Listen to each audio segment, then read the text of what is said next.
માનનીય હેમંતભાઈ, માનનીય સાગરભાઈ, માનનીય પ્રવીણભાઈ, માનનીય યુવરાજસિંહ, જ્વેલબેન, બ્રિજરાજસિંહ, જીતુભાઈ, કૈલાશભાઈ, હરેશભાઈ, ખેની બાપા અને આપ સૌ નામી અનામી કાર્યકર્તાઓ અહીંયા આવ્યા છે આમ આદમી પાર્ટીના સનિષ્ઠ. અને જેમ ચોમાસાનું પર્વ છે અને એમાં બિયારણ સારું વાવવા માટે તમે જે તૈયારી કરી છે એના માટે દૂર દૂરથી આવેલા વિસાવદર વિધાનસભાના અને દેશમાં જેમની નામના છે એવા નાગરિકોને હું વંદન કરું છું, આભાર વ્યક્ત કરું છું. મિત્રો, વિસાવદરની જનતા કેમ અલગ પડે છે? એટલા માટે અલગ પડે છે કે વિસાવદરની જનતાને તમે કંઈ પણ ધમકી આપો ને તો સામા પડે. એમ અમને ધમકાવો છો, વિડિયા કાઢે. તમે એમ કોણ કે અમે આમ કરી દેશું, અમે વિકાસ કરી દેશું. એટલે વિકાસ શું કરવાના તમે? આ વિસાવદરની જનતાના શબ્દો છે ને એટલા માટે ગુજરાતમાં કોઈ ગુંજતું હોય નામ. હું હમણાં કડી વિધાનસભાની ચૂંટણી છે એમાં પણ મિત્રો જ્યારે ગયો હતો ત્યારે લોકો કડી વિધાનસભાના એમ કહેતા હતા કે સુદાનભાઈ વિસાવદરની જનતા જેવી ન થાય એટલા માટે એકવાર તમારા માટે થાળીઓ થઈ જાય. મિત્રો, ત્યાગ કરવું ને એ બહુ મુશ્કેલ છે. ભોગવવું સહેલું છે, મેળવવું સહેલું છે, બૂચ મારવી સહેલી છે, મંડળી ખાઈ જવી સહેલી છે. પણ જેના માટે ત્યાગ કરવું અને આપવું ને એ બહુ અઘરું છે ને એ વિસાવદરની જનતા આપે છે. ગમે તેવા ખેરખા આવે મિત્રો, તમે એને એની પીપુડી બજાવી દો એટલે ખેરખા હોય, એમ પોતાની જાતને મમતા હોય. પણ જ્યારે વિસાવદરની જનતાની સામેનો કોઈ નિર્ણય લે તો કોઈ પણ ખેરબંધ હોય એને તમે રસ્તા મપાવી દો છો. રસ્તા એને સરપંચ રહેવા નથી દેતા. એવા વિસાવદરના જનતાનું લાખ લાખ વંદન કરું છું. મિત્રો, આજે ઘણા બિચારા ધારાસભ્યો બનવાના સપના જોતા હોય. મિત્રો, 7 કરોડ લોકો છે ગુજરાતમાં, એમાં 182 ધારાસભ્યો બનવાને એના માટે બહુ બધું કરવું પડે છે. ધારાસભ્ય એમને નથી બનાતું. ધારાસભ્ય બનવા માટે કાં તો ઈશ્વર લોકપ્રિય નેતા બનાવે તમને, અને કાં તો તમારે તાલુકાથી તૈયાર કરવા પડે, ઓફિસો ખોલવી પડે, જિલ્લામાં ઓફિસો ખોલવી પડે, સમૂહ લગ્ન કરવા પડે, સપ્તાહો કરવી પડે, ધર્માદાઓ ખોલવા પડે. અને આટલું બધું કરવા છતાં ટિકિટ મળે તો મળે, નહીં તો ના મળે.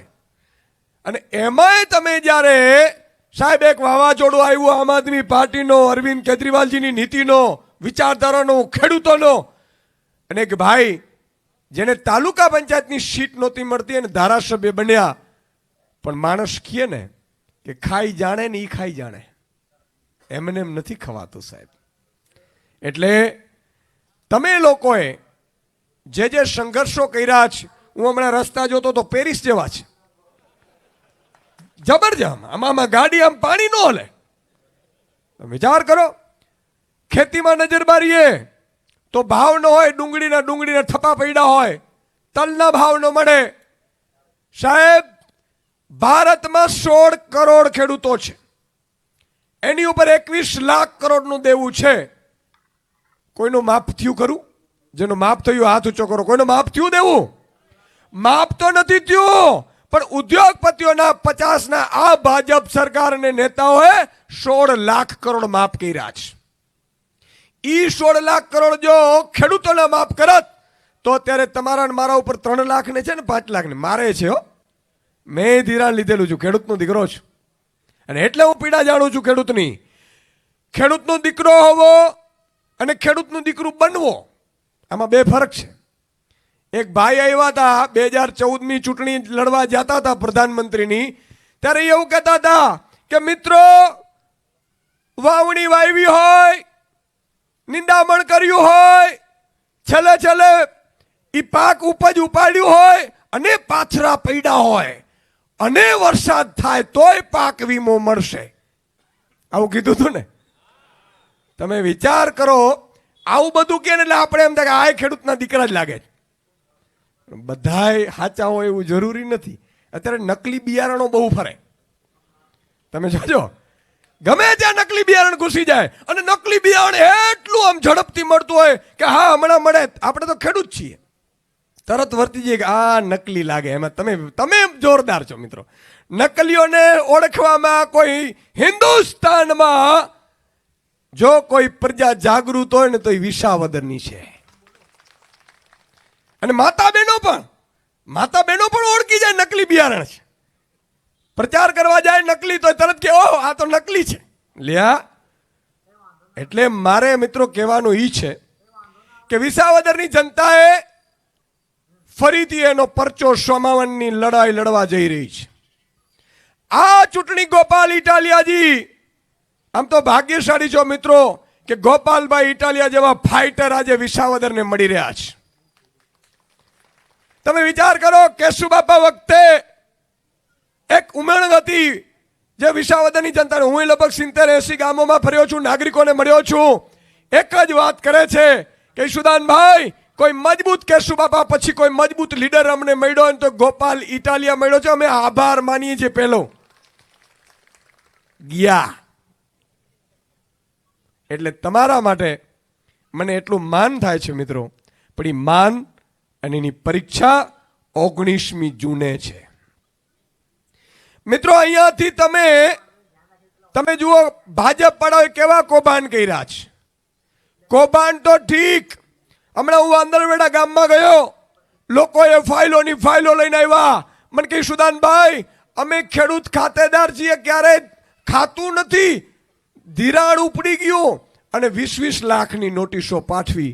મિત્રો આ કૌરવોને પરચો બતાવવાનો સમય 19 તારીખનો છે. તમે મને એમ કહો કે ખાતું જ ન ખોલાવ્યું હોય તોય 20-20 લાખની નોટિસ આવે, એમાં એકાદ તો આપઘાત કરી લીધું, એનો બદલો લેવો છે કે નથી લેવો? મિત્રો વિસાવદરની જનતાએ નક્કી કરવાનું છે કે આપણા વિસાવદરમાં આ કૌભાંડીઓએ, ભાજપના લોકોએ પોતે રૂપિયા ઉપાડી લીધા મંડળીઓમાં, અને મંડળીઓમાં રૂપિયા ઉપાડ્યા પછી 20-20 લાખની, 15-15 લાખની, 10-10 લાખની નોટિસો પાઠવે. ખેડૂત અભણ છે બિચારો, નોટિસ વાંચીને એમ કે અમે ગયા, ગોપાલભાઈ તો ત્યાં ગયા હતા. મિત્રો એ લોકોએ એવું કીધું કે આમાં અમારે શું કરવું? મેં કીધું કાંઈ કરવાની જરૂર નથી, 19 તારીખે મર્દના ફાડિયાને જોડી લ્યો, એ બધાને ડબ્બામાં નાખી દેવાનું, આપણે કામ કરવાનું છે. આવું હોય? અરે યાર તાકાત હોય તો અદાણીને ઊભું કરો ને, તમે અદાણીને પકડો કે આપો 20,000 કરોડ 50,000 કરોડ આપી દે. એવું હોય તો ભાજપના નેતા અંદર લડીને ઝઘડો, તમે એમાંય માલ મળી જાય. મેં સાંભળ્યું હમણાં કોઈ કરોડોનો વહીવટ થયું છે એમને એમ, અને પાછું એ તો કોઈને દેખાય જ નહીં. કરોડો રૂપિયા કૌભાંડો કરે, વિજિલન્સને ન દેખાય, કોઈને ન દેખાય. યાર મને લાગે ભાજપ વાળાઓ એવા ચશ્મા પહેરાવતા હશે કે કાંઈ દેખાય જ નહીં. હમણાં એક ભાજપના મંત્રીએ અને એના દીકરાઓએ 100 કરોડનું કરી નાખ્યું, અને એની તપાસ કરવા જાય ને તો એ 1000 કરોડે પહોંચે એમ છે, પણ મંત્રી યથાવત છો, મંત્રી ચાલુ છે.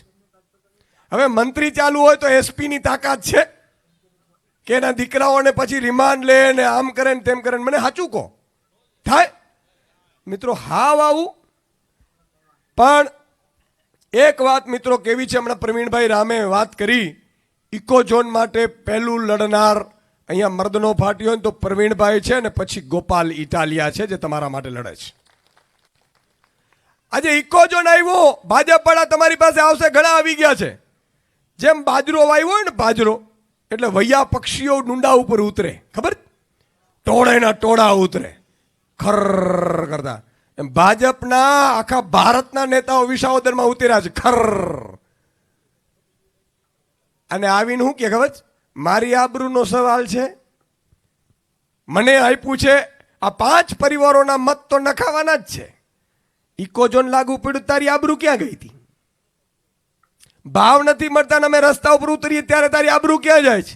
આ પેરિસ જેવા રસ્તા છે ને, રોજ અમે અમારી માતા બેન દીકરીઓ રસ્તામાં ડિલિવરી કરી નાખે એવી પરિસ્થિતિ લાવી છે, ત્યારે તમારી આબરૂ ક્યાં જાય? તું જ્ઞાતિનો આગેવાન હોય તો દલાલી તો ન કર ભાજપની, સાચું કે નહીં? મિત્રો ઇતિહાસ એના રહે છે કે જે અન્યાયની સામે લડે છે. માય કાંગલાઓના ઇતિહાસ નથી રહેતા. અને એટલા માટે કહું છું, તમે વિચાર કરો, મહારાણા પ્રતાપ મેવાડની ધરતી ઉપરથી કીધું હતું કે જ્યાં સુધી મહારાણાના ખોડિયામાં પ્રાણ છે ને, મેવાડ ઉપર કોઈનો પગ ન હોય. ઇતિહાસ એના રહે છે. ઇતિહાસ સરદાર વલ્લભભાઈ પટેલ ના રહે છે કે જેમણે એવું કીધું હતું કે જુનાગઢ શું, હૈદરાબાદ શું. હું ધારું ને તો એક ચકલો ફરકમાં જો રાતો રાત જુનાગઢ અને હૈદરાબાદને ઊભું કરી અને ભારતમાં મેળવનાર એ સરદાર વલ્લભભાઈ પટેલ હતા. સાહેબ, ઇતિહાસ એના રહે છે. એ સરદાર વલ્લભભાઈ પટેલ, મિત્રો, તમે વિચાર કરો કે એમનું જ્યારે મૃત્યુ થયું ને ત્યારે માત્ર એના ખાતામાં 272 રૂપિયા હતા. આજે સરદારના નામે ઘણા નીકળી પડ્યા હોય ને તો એને મારે કહેવું છે કે એ અમારા સરદાર હતા સાહેબ, કે ડેપ્યુટી પ્રાઇમ મિનિસ્ટર હોવા છતાંય જ્યારે, અને એટલું નહીં, એમના સંતાનો પણ જુઓ. મણિબેન, સરદાર વલ્લભભાઈ પટેલનું નિધન થાય છે. મણિબેન ત્યારે ખજાનચી હતા કોંગ્રેસના. મણિબેને જે ખાતામાં નાણાં હતા ને એ પાર્ટીને આપવા ગયેલા, આમાંથી અમારે લેવાય નહીં. આ સરદાર વલ્લભભાઈ પટેલ છે સાહેબ. અને એટલા માટે મિત્રો કહેવું છે કે આજે એક થવાનો સમય આવ્યો છે. ખેડૂત સમાજ એક થાય, મજૂર સમાજ એક થાય, શ્રમિક સમાજ એક થાય. અને આપણે, હું તમામ અહીંયા લોકો બેઠા હશે, ઘણા બે ચાર બિચારા ભાજપ પણ આવ્યા હશે રેકોર્ડિંગ કરવા, જવાબદારી હોય ને બિચારા, તો એ રેકોર્ડિંગ કરવા આવ્યા છે. એનો હૃદય પરિવર્તન થાય એટલા માટે કહું છું મિત્રો કે આ ભાજપ પાડા કોઈના નથી. આ જ ભાજપ પાડા એના જ કાર્યકર્તા જોડે ન બને તો રાત્રે 12 વાગે દીકરીઓના સરઘસો કાઢે ને એટલા નિમ્ન કક્ષાના આ છે.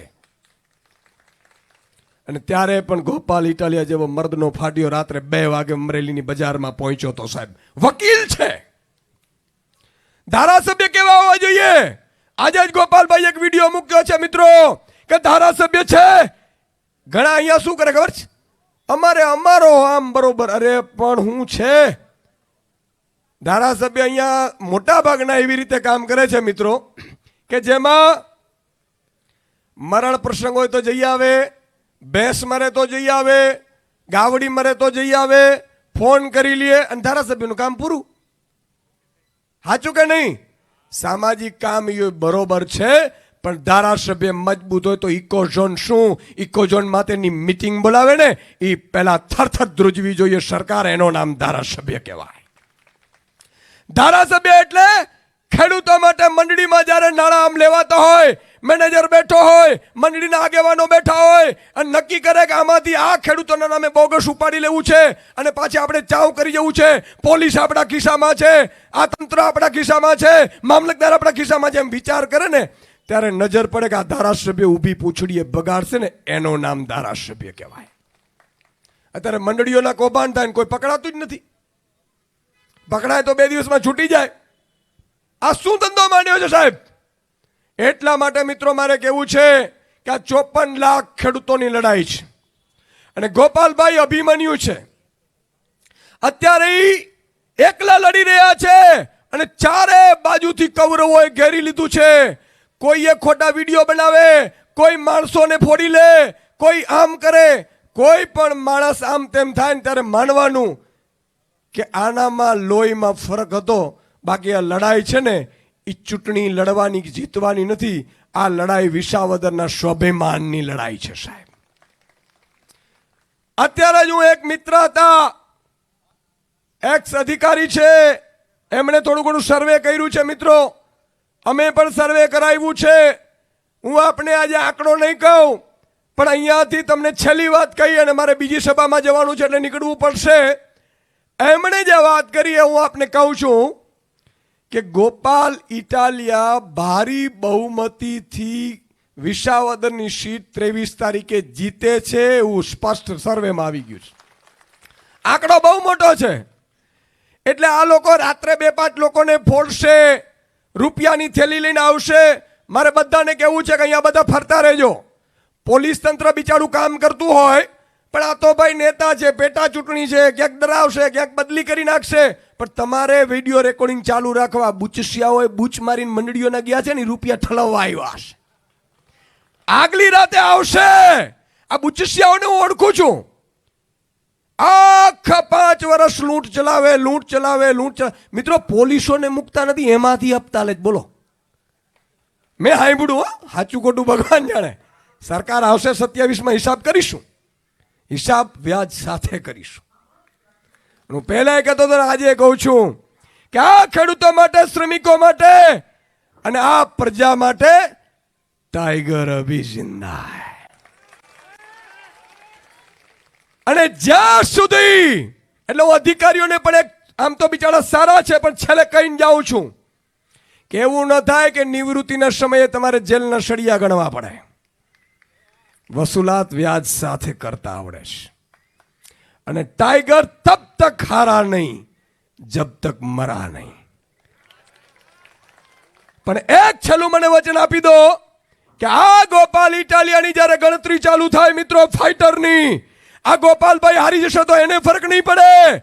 આખા ગુજરાતના ખેડૂતો, શ્રમિકો છે ને, એ ઉને આંસુડે રોશે સાહેબ. એના માટે આ વિસાવદરની ચૂંટણી છે. આ કોઈ એક સમાજની નથી, એ કોઈ જ્ઞાતિની નથી, આ કોઈ 5-25 આગેવાનોની ચૂંટણી નથી. આ વિસાવદરની ચૂંટણી ગુજરાતનું ભવિષ્ય નક્કી કરશે. એક પણ પક્ષમાં એક મત બગાડે ને એને 5 ફોન કરીને તમારે કહેવાનું છે. હવે છેલ્લો મને એક વચન આપી દો કે એક વ્યક્તિ 10-10 મત નખાવે એવી મારી વિનંતી છે. બોલો, નખાવશો? હાથ ઊંચો કરીને કહો. ખેડૂતો માટેની લડાઈ છે, બોલો નખાવશો? કેમેરા વાળાને કહું છું કે આમ કેમેરો ફેરવે. હો ભાઈ, કેમેરો ફેરવજો. 10-10 મત નખાવવાની આપણે સંકલ્પ લેવાનો છે. હું તમારું નામ બોલવાનું છે મિત્રો. હું ઈશુદાન ગઢવી 10 મત આમ આદમી પાર્ટીના ઉમેદવાર ગોપાલભાઈ ઇટાલિયાને નખાવીશ. કોઈથી ફૂટીશ નહીં, કોઈથી ભરમાઈશ નહીં. અને છેલ્લે સુધી ગુજરાતની જનતાને, ખેડૂતોને, મજૂરોને, શ્રમિકોને જીતાડીને દાખલો બેસાડીશ.